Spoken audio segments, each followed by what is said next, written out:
All right, and welcome. We're getting right into it. This is our predictions video for UFC 303. Conor McGregor isn't showing up, and we get a better fight as a result. Let's start.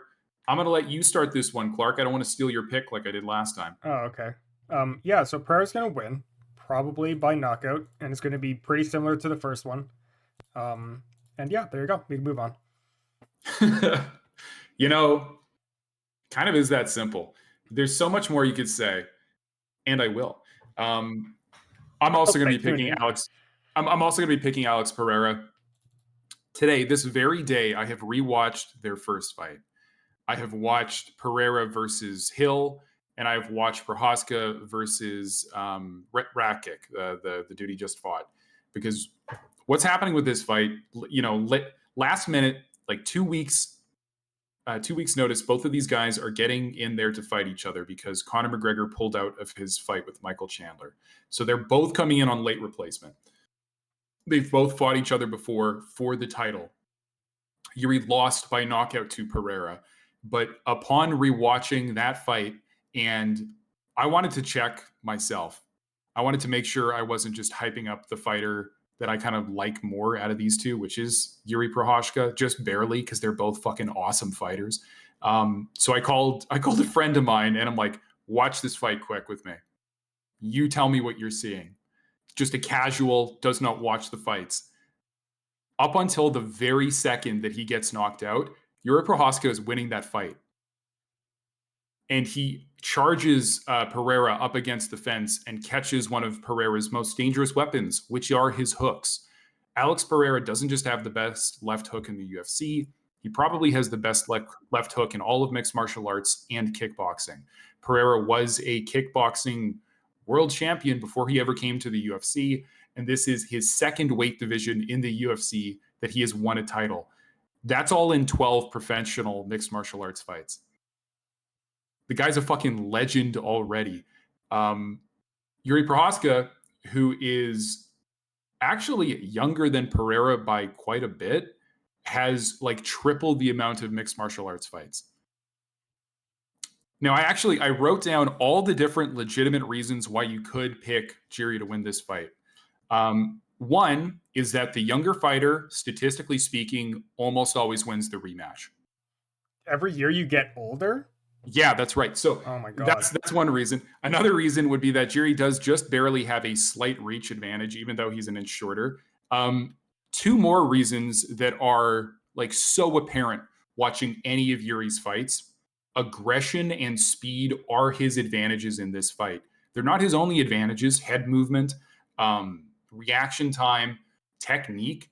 I think I sent you a clip this week that was going around on Twitter, which is when Yuri hurt Pereira on the feet, had him rocked up against the cage. Now, Pereira used really intelligent defense to make sure that he wasn't getting finished when he was hurt up against the fence there, but Yuri was mixing up targets, throwing head kicks, throwing body knees as Pereira covered up so that he would be able to throw another hard punch. These guys are both at the top of their division, and they've just shown that there really isn't another guy up there with them. Yuri lost the belt, immediately won by knockout in his next fight to get this title shot again. Alex Pereira, after the fight with Yuri, defended the belt against Jamal Hill, winning by knockout. This is a better fight than Conor McGregor versus Michael Chandler, and I'm happy Conor pulled out. I'm still going to be picking Alex Pereira because... I was going to say, it really sounds like you want to pick Yuri, honestly. That's exactly it, right? Like all day today, I was just like, I can't pick Yuri Prochazka. Why not? Pick Yuri. I'll tell you exactly why. Is that if you watch his fight with Alexander Rakic, Rakic wins round one, and basically up until the moment that he could no longer dodge Yuri's just spastic attacks, he was winning. And then Yuri reminded us that him and Pereira are kind of just on another level for punching power in this division. And just as soon as he started to land on Rakic, it was over. It was over. Now, one major thing that I think is still going to play into this fight, it was in the first fight, it was in Yuri's last fight that he won even, is he is so susceptible to the leg kicks. Yuri lives and dies by his head movement and by his unorthodox movement. He's moving in and out. He's always feinting. He's feinting with shit that Most MMA fighters don't throw half of the things that Jiri even feints, and then Jiri will throw all of those techniques. Um, but if you chop his front leg down, that's going to hurt his ability to move. And Pereira has the best low kicks at light heavyweight, at middleweight when he was down there. Like, he just hits a little bit different with pretty much everything he throws. Yeah. So it's going to be close. And if Jiri wins, I will be surprised, but it's not outside of the realm of possibility. He hurt Pereira in the first fight. It's so within range. Yeah. And I was thinking those kicks too. Yeah. They're very deadly. You really can't discount those when it comes to controlling a fight. I mean, good kicks in like round 1 and 2, and then in later rounds you're ahead because the other guy can barely walk, he can barely move. So I don't know. That's kind of my thought process on that. I think Pereira wins, but yeah, I mean, Jiri could win. He won't. He definitely has a shot. Yeah. He's not going to, but he has a shot. Also, like, just Jiri basically headbutting into punches sometimes instead of trying to dodge them. There's no one else like him in the UFC. A strong head, man. Dude, we got the samurai versus the Amazonian warrior. Dude, this is some fucking this is legendary warrior shit. We actually have a Street Fighter finale here in the main event. And just like one more piece of insanity for this fight, because like Jiri is a wild dude. His base for fighting is not a martial art, but it's being like a football hooligan brawling in the streets after football games. So his style has always been just like insane and aggressive, but then he decided he was a Czech samurai, and he started cutting his hair and doing it up in a top knot. And Alex Pereira does actually show up to weigh-in day wearing a full Amazonian war headdress with his face painted. And as he marches to the cage, he usually does his warbow dance. So like this is really like a Street Fighter fight. And on top of that, I saw an interview with Jiri this week where Jiri is being asked about how Alex Pereira gets blessed by shamans before every fight. And Jiri is asking Alex Pereira to put the higher powers aside and let them judge which one of us is a better fighter. And when the interviewer said, "You're going to ask him that?" Jiri said, "Yes." Well, you know, it's just like the most those insane wacky sport. UFC fighters. Yeah, you don't get this sport anywhere else, honestly. You really don't. And we love to see it. Our co-main event, a little bit less exciting, but still going to be a good fight. We have Brian Ortega taking on the surging young and up-and-coming fighter, Diego Lopez. Right off the top, I'm going to explain to you why I'm picking Brian Ortega. This is his type of fight, and Diego is getting pushed too fast. Ortega's last fight was a submission win versus, why am I blanking on his name? Oh, no. Was it against Rodriguez? It was against Yair Rodriguez. I had to jump back quickly to the tab to remind myself.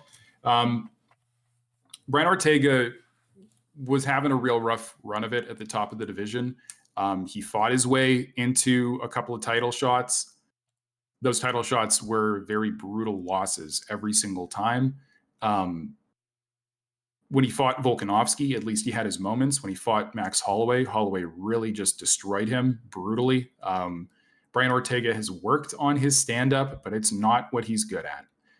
Diego Lopez, on the flip side, is a young fighter, I believe, coming off the Dana White's Contender Series. He's coming off of 3 first-round finishes. He's running through guys, and he is full of energy, very explosive on his punches, very fast at snapping up his submissions. Brian Ortega, before he got to the top of the division, was known for being able to take a beating and submitting you once you got tired. And eventually, as he got better, he got known for being able to also dish out a beating and then submitting you when you get tired. I think this is the matchup for him to win. I think Lopez is getting pushed too early, and I'm picking Brian Ortega. Damn. Damn. Not a bad argument. I mean, it's pretty compelling, but I don't know. Lopez has been looking really good. A lot of first-round finishes. You're talking about, wrestling until he gets tired. Well, if he just gets finished in the first round, you don't have to worry about it, Yeah, absolutely. But if you look, I'm going to jump back over to Brian Ortega's We're jumping record. around, huh? Yeah, we are. So we do technically have a TKO loss, but it's via a shoulder injury that stopped his first fight with Yair. They ran it back and he choked him out.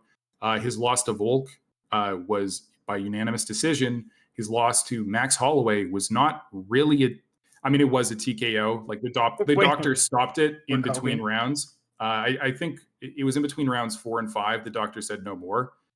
But the point of this is that Brian Ortega was never knocked out and wasn't giving up. If I run all the way back down his whole record, he has never been knocked out. He has TKO losses, but not via knockout. So I'm banking on Ortega's chin lasting another fight. That is fair. That's not a bad idea, but I honestly think that maybe this is it. And that's obviously I think what the UFC is thinking. Maybe we have the answer finally to Ortega's chin. So I'm going to go with Lopez just to see if that happens. All right, we're splitting our decisions already. I like it. Insane, dude. We're crazy. Speaking of crazy, say hello to perhaps the most delusional fighter in the UFC, Anthony Smith. He's often on commentary, and he's often talking about how if he had his rematch with John Jones, he's going to win. The most interesting thing that happened in that title fight with John Jones was Anthony Smith getting illegally fouled and deciding to not take a championship win by DQ. If you look at his record, Anthony Smith has been fighting forever, and he's been trading a lot of wins for a lot of losses. He is the ultimate gatekeeper at light heavyweight, but he's in luck because he's not fighting a light heavyweight. He's fighting Roman Dolidze, who is a 185-pound fighter. Yeah, wait, I was going to ask about that. What the fuck's going on here? So what's going on here? Light heavyweight bout. The main event is not the only fight on this card that has been completely retooled. So originally, the co-main event was going to be Jamal Hill versus Carlos Ulberg. Oh, just kidding. Before that, it was supposed to be Jamal Hill versus Khalil Roundtree. Roundtree pulls out. They throw in Ulberg. Then Jamal Hill gets hurt, so then it's Anthony Smith versus Carlos Ulberg. Then Ulberg pulls out, and now it's Anthony Smith versus Roman Dolidze. What the fuck? What a mess this and fucking with card Dolidze, yes. And now Dolidze is coming in last minute to fight at a weight class above where he normally fights. Like, what the fuck? Okay, so we could just both pick Smith then, right? I don't know. What the fuck does Dolidze even do? Well, what he does is he is a very like scrappy wrestler. He doesn't win with his wrestling. He wins by eventually getting you with the ground and pound or catching you on the feet when you're worried about the takedown. He hasn't done that in his last two fights. He lost to Nasruddin Imavov in his last fight. Before that, he lost to Marvin Vettori. Before that, I think he was picking up like a TKO win, but he hasn't looked good in about a year. He's taking on Anthony Smith at a weight division above where he normally fights. Yeah, I'm pretty confidently picking Anthony Smith. You need to put the image on screen where it's like the little dude fighting like the huge enemy, and he's like, I'll surely win because my speed is superior. Well, what's kind of interesting, too, is that Anthony Smith is only 2 inches taller and has the same reach. And another just goofy MMA fact for you, Anthony Smith originally fought at 170 pounds in the UFC at 6'4". Damn. Yeah, so where did it all go wrong? Oh, well, there's a lot. Well, specifically not taking that knee foul victory. Yeah. But Dolidze has a shot. Honestly, he does. Oftentimes when guys just don't cut weight, they're like, wait a minute, I haven't drained my body. I have more energy. That's weird. But the Anthony Smith is pretty good at turning away these young prospects, especially when it's not even their fucking weight class. So yeah, Anthony Smith. You know what? If Dolidze actually pulls it out, I'll be deeply impressed. But yeah, you got it. I think you just reasonably have to go with Smith on this one. Yep, absolutely. And before that, we have... Dude, oh my God. Oh. Let's fucking go. Dude, we got some women on the main card. Can I do an anecdote real quick? Yes. One time I had like my house fumigated and I had to leave pretty early. So I had like 1 cup of tea before leaving. And all day I just had a horrible headache until I finally went and got like an iced coffee, like one of those vending machine ones. And I drank it and the headache immediately went away because like my caffeine addiction was finally sated. That's how I feel after last week. No women. Finally women. My headache is gone. It's and we're blessed. You know, This one, okay. This They could one's have put on a interesting. women's fight, but It's an there's still interesting stuff. one in some ways. Yeah, there's still stuff going on. Because Silva Have you lost got a pick? in January, right? Silva lost in January to Pennington. The belt was vacant after Amanda Nunes was done. And Pennington basically just beats the shit out of Silva for like 5 rounds. And it was kind of brutal, honestly, in the end. Silva's a wrestler. Didn't really get a lot of wrestling done in that fight, but she's not bad in any real capacity, right? Like Pennington definitely was better, but Silva's not terrible. Chiasson is kind of interesting in that I think she's also lost to Pennington like maybe a couple of years ago or something like that. But she's a little more, she has a bit of grappling, has a bit of striking.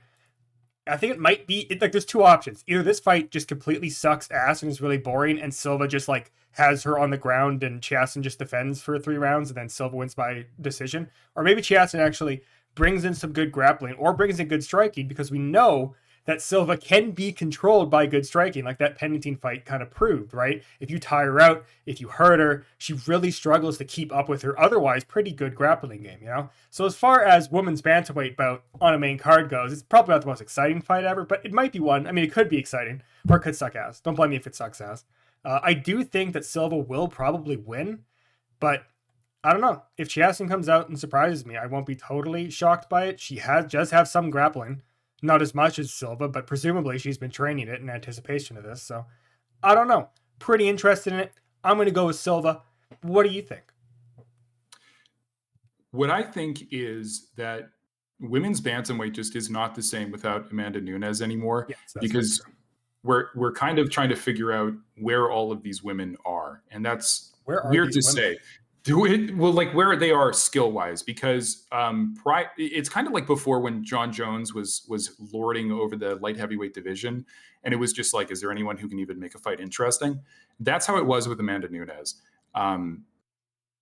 So a lot of these women were living in her shadow, and we never really paid enough attention to figure out, well, did they do anything interesting? Because Amanda would just like beat the shit out of them in 2 rounds easy every time. So I mean, the same thing that happened with flyweight back when Mighty Mouse was in charge. A really dominant champion makes everyone else look a lot worse. Now, actually, starting to look into Mario Bueno Silva, Macy Chiasson.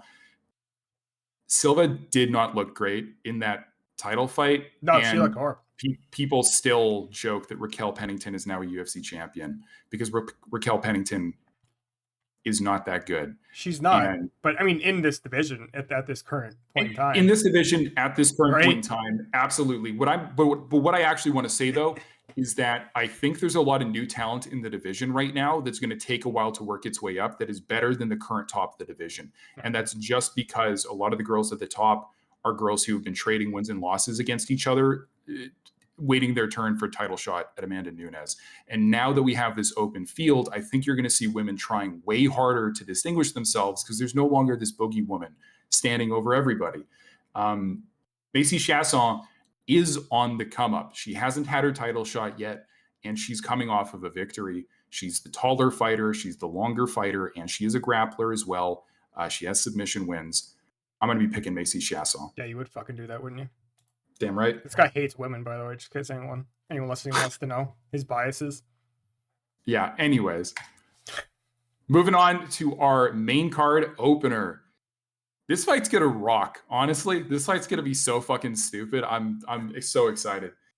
This is taking place at 170 pounds. Remember we were talking about those light heavyweights.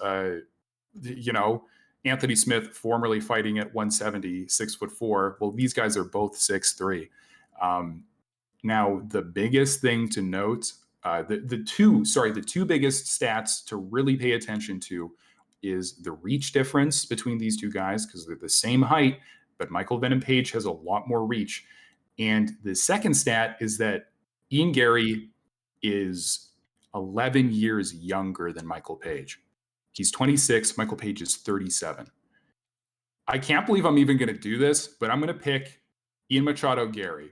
And I'm going to do it for a couple of reasons. The first is that Michael Page has lost to guys that are just not UFC caliber. He used to be fighting in Bellator, and something that Ian Gary himself has said is that Michael Page couldn't even become the champion of Bellator. He's not doing it in the UFC at 37, which is a sound fucking argument.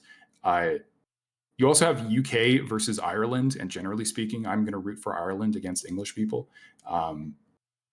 But Beyond that, I think Ian Gary is actually faster and more technically sound than Michael Venom Page. What Page does is a lot of unorthodox striking. He holds his hands. He has long ass arms, so his hands are actually like hanging down by his knees, and then you do not see where those punches are coming from. He has a lot of very effective knees and kicks as well. I'm going to make sure to show this so you know just how dangerous Michael Page is.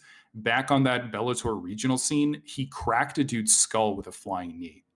The front of your head, that hardest part of your skull, he cracked on a dude's skull. So very dangerous. That having been said, I consider like Jeff Neal to be more dangerous than Michael Page, and that's who Ian Gary beat in his last fight. So I am going to pick Ian Gary in this one. Maybe I'm going to be shown to be like an idiot, but Ian Gary hasn't lost yet, dude. He's undefeated. Yeah, you are an idiot, so that's always like we have to weigh that, right? But I've been kind of like trying all week to come up with a reason why I wouldn't pick Ian Gary, and honestly, really can't come up with one here. Michael Page, I don't know. He doesn't. It's like you were saying, right? You can't even win championship in the more regional scene. Comes to the UFC, is he really going to have that much more success? And especially against a guy like Ian Gary, who is winning fucking just a lot of fights recently. I don't know. He's looking pretty good in those fights too. So I'm probably going to go with Gary. Don't disappoint us, Ireland, please. Flying knee KO where Ian Gary's nose comes off. No, it won't happen. Don't say that. But yeah, no, we're both picking Gary on this one. This is my least confident pick thus far. And yet, I'm picking Ian Gary. So, all right. And moving on down into our prelims. I don't know if you guys have noticed, but there's a lot of fights going on Saturday. Yeah. Why are y'all fighting? What's wrong? Like, do they have like an issue? So this is actually International Fight Week. So this is like the biggest, this is supposed to be the biggest card of the year. And it, so far has looked like it. And this fight being the feature prelim is also up there. We have Joe Pyfer taking on Marc-Andre Barriault. Joe Pyfer is one of these Dana White's Contender Series guys that they're trying to push. I think he's already taken some losses in the UFC. He's taking on Marc-Andre Barriault, who is just like the dumbest Canadian fighter on the roster with like a thick skull and heavy punches. He's not fast and he's not very technically sound, but he's going to advance and throw heavy punches. I'm going to pick Marc-Andre Barriault because I got to rep the Canadians on this one, but You're fucking stupid. Because I'll tell you what, if we have both, because there's another Canadian fighter from the same gym as Barriault on this card. A fucking leaf. And I'm going to be picking them both on this one. Joe Pyfer is a bully. That's how he fights. He tries to immediately blow you out of the water. He wants to knock you out in the first round. Marc-Andre Barriault has been caught and KO'd in the first round before, but if he can literally just lean up against Joe Pyfer on the cage and start to throw his like elbows and dirty boxing, I think it's going to slow Pyfer down very quickly, and I don't think he's going to like to be in a brawl with Barriault. So I am picking Barriault. Yeah. So for all those reasons that you said that he was going to get KO'd, like Barriault was going to get KO'd, that's why I'm going to pick Pyfer, because I think he's just going to advance into a punch, and eventually one of those punches is going to, cause a little bit of an issue. I think Pyfer will probably get it by, maybe not by KO, but at the very least by decision. Sorry, Canada. Not a whole bunch more to say on this one. These guys are both mostly looking to knock each other out. Before that, this is like kind of a sad fight because this is the has-beens at featherweight who used to be somebody. Andre Fili desperately trying to hide what his true skin color is with tattoos. Andre Fili is good. He's very technically sound. He is athletically gifted. And yet, every single time he gets given like a legitimate test at featherweight, we're reminded that featherweight is probably the number 1 or number 2 best division in the UFC. There's just so much talent. And Cub Swanson used to be just like 1 or 2 wins away from a title shot, and now he's an old man. Andre Fili is no spring chicken himself. If you look at these guys' records, pretty similar. Pretty similar in number, but these guys are getting towards the end of their careers. We're gonna have to put them down soon. It sounds like the way you're talking. Well, Cub Swanson, man, Whoever loses this fight is going to the glue factory. it very well could be.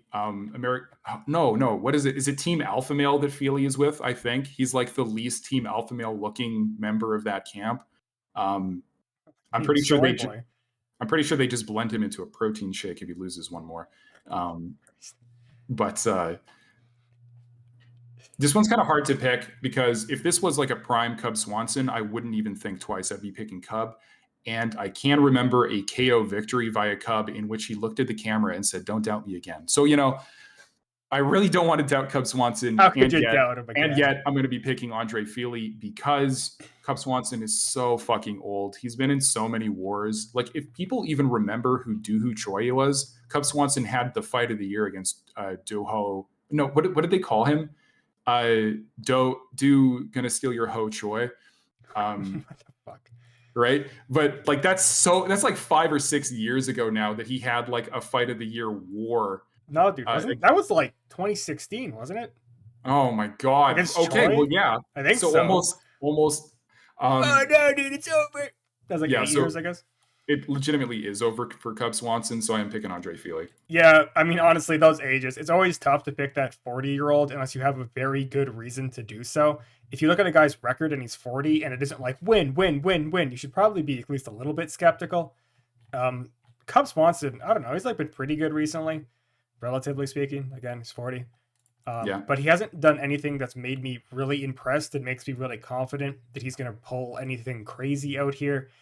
I mean, he might, but I think the safer bet is Feely. And I'm going to go with Feely. I like his tattoos.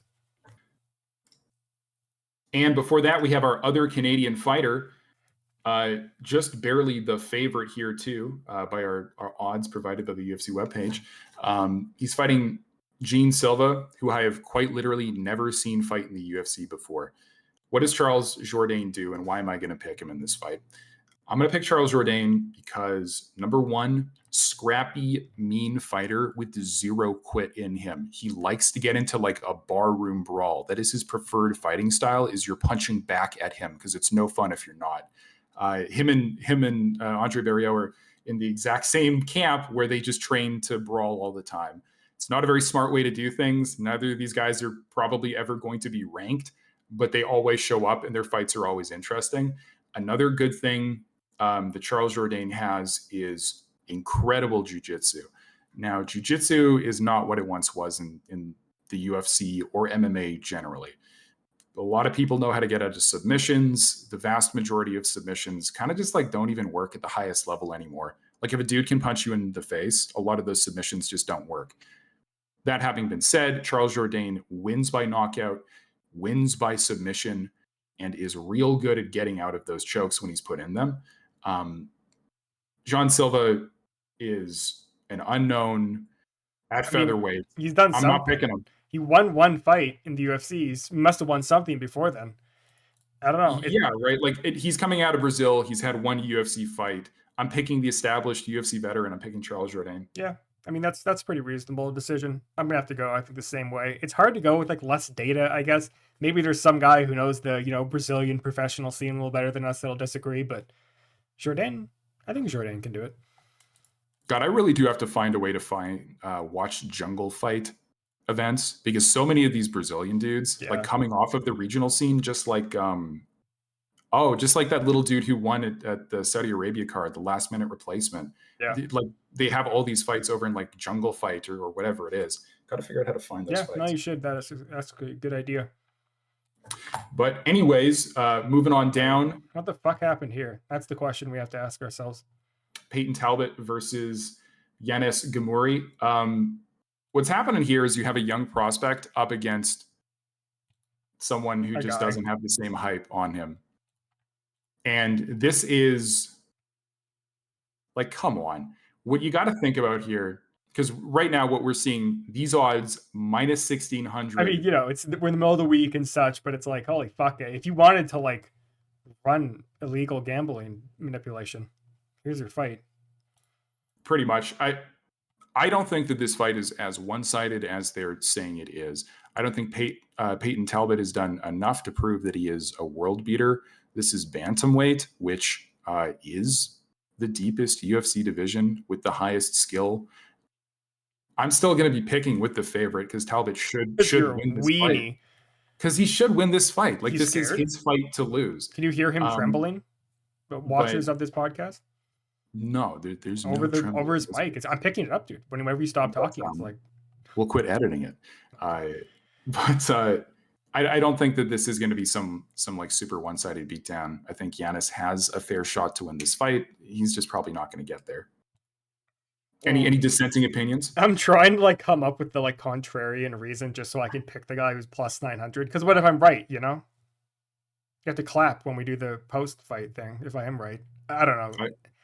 The tough part is Peyton does look good. He's won 2 fights recently, and he's looked good in both of them. He's got one by submission, one by KO.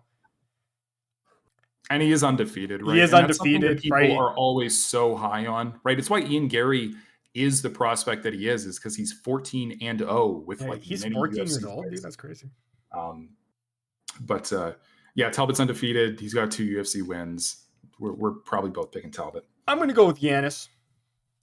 Yeah, you are. I don't know, dude. Hope. Maybe I'm writing down our picks, so you can't deny this. Oh no! Wait a minute. I mean, hold on. I mean, he's got. Oh, dude, Talbot's totally gonna fucking win. All right, I'll pick. You know what? The worst part is I'm gonna pick Talbot, and then he's gonna fucking lose, and I'm gonna like strangle you next podcast. That's all it's gonna be is you just choking. Yeah, probably. As I like show you that I bet on Giannis. Yeah, just huge money. Right. But getting into our early prelims, which I like how these are numbered women, right? Like this is so crazy. This is so crazy. Part of the reason that the early prelims on this are so good is because on International Fight Week, usually the UFC likes to put on like a good chunk of fights for those Fight Pass subscribers, because normally they're getting like 1 or 2 prospects that nobody else cares about that are just starting in the UFC, and they get to watch those fights early. It's International Fight Week, so we're getting a little bit more. Our featured Fight Pass early prelim is Michelle Waterson hyphen Gomez. That's new versus Jillian Robertson. Robertson, I believe, the last time we actually had a UFC fight card in Canada, she was the only Canadian fighter to get a win.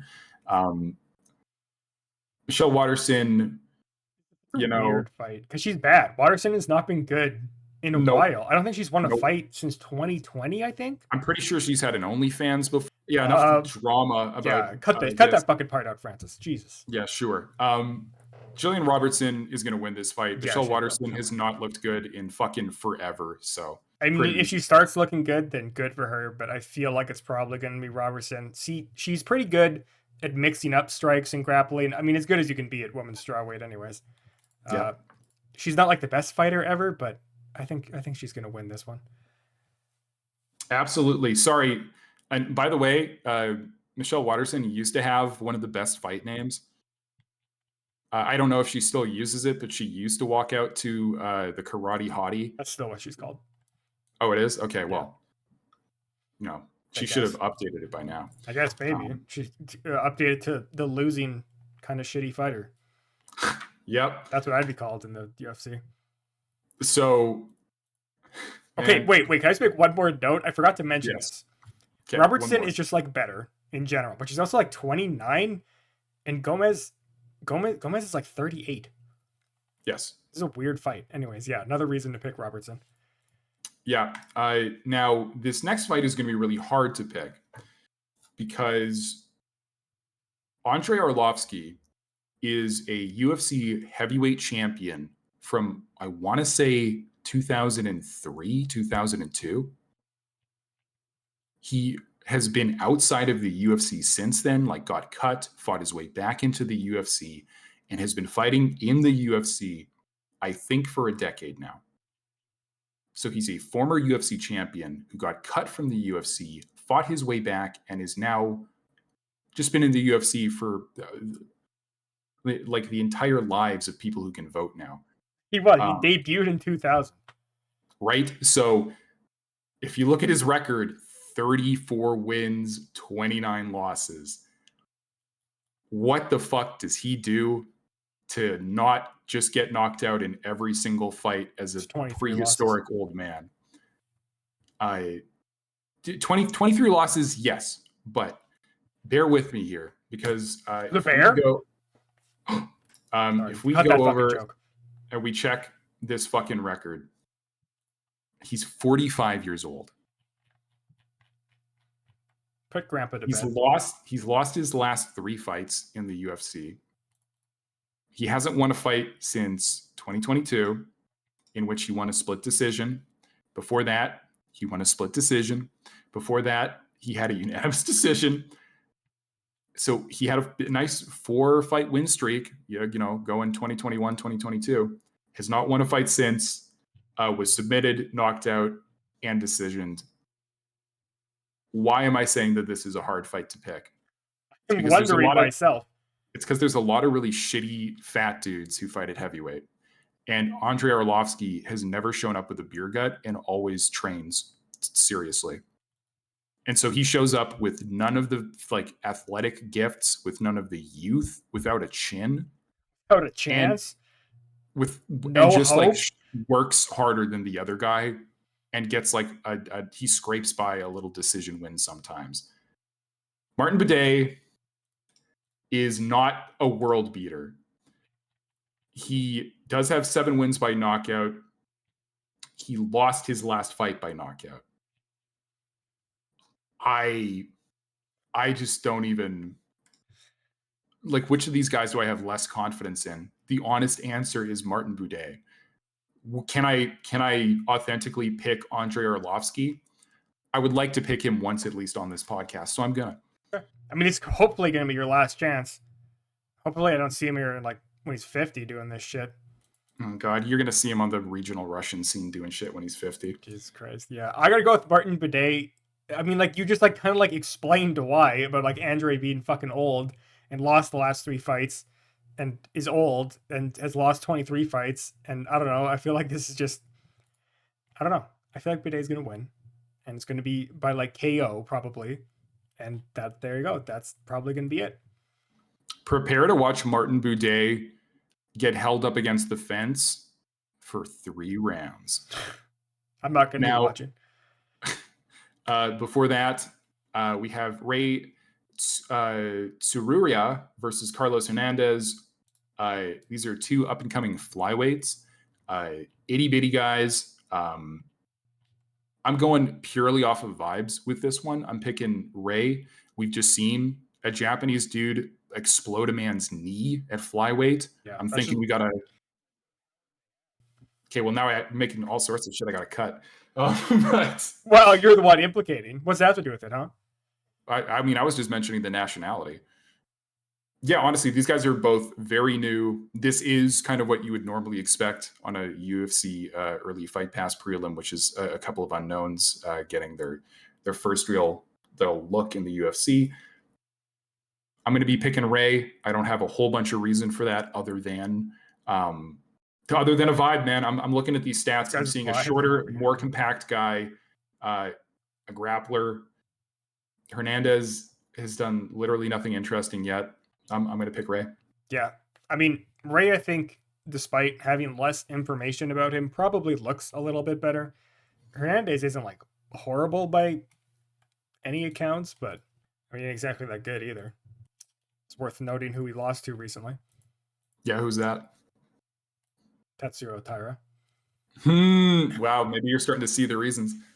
So yeah, probably gonna go with Ray Tsuruya because he looks pretty good. I mean, he's 9-0, baby, undefeated. You got to bet on that guy right now. Put your house down, put your car, put your pool, put your little dog. But before that, I'll do it now. Ricky Simon versus Vinicius Oliveira. I actually have to double check real quick. Has Vinicius fought in the UFC before? He has 1 UFC win by KO coming in round number 3 in his UFC debut. He is fighting Ricky Simon, who is not in his UFC debut. Ricky Simon has a lot of really good wins in the UFC at bantamweight. But like I was saying earlier, bantamweight is the deepest UFC division. It has the highest skill level. It has the most talent. And if you're just Like, let me lay out what Ricky Simone is, and let me lay out that that is just what he is in this division. He is just a power puncher with really good submissions and amazing wrestling. That's all he is. Yeah. He sucks Is ass. is Vinicius Oliveira more than that? He is a rangy kickboxing fighter with Brazilian jiu-jitsu experience. That is someone that Ricky Simone kind of likes to run through. Um, I'm going to be picking Ricky Simone. He is the UFC veteran. He has taken some rough losses. He has been knocked out in the UFC, but I've just seen him look way too good too many times to pick a UFC newcomer against him. I feel like this one is going to be the vibe-based one for me. Yeah. Because I don't know. I think I might go with Oliveira on this one. He cute. Yeah, that's your reasoning? I don't know. He's a good striker. He is like new to the UFC, but like they have the same amount of wins on their records, right? So it's not like he's like super new. He's not like green, I guess, right? He's just green in the UFC, which it doesn't necessarily be nothing, but I don't know if that like there's that much of a gap in experience, I guess, you know? I don't know. Yeah, I mean, if you're He's seeing something in a little Oliveira, taller. I mean, a little bit more reach. Who knows? Maybe that lets a tag or two come in. I think I'm going to go with Oliveira. Fuck you, Francis. What do you know? You don't know anything. well, you know what I know, Clark? What do you know? Tell me what you know. I know that we love women. We love women here. We'll see you on the fucking litigation thing where we're wrong about every pick. We'll see you Saturday because these fights are going to fucking rock. Let's go.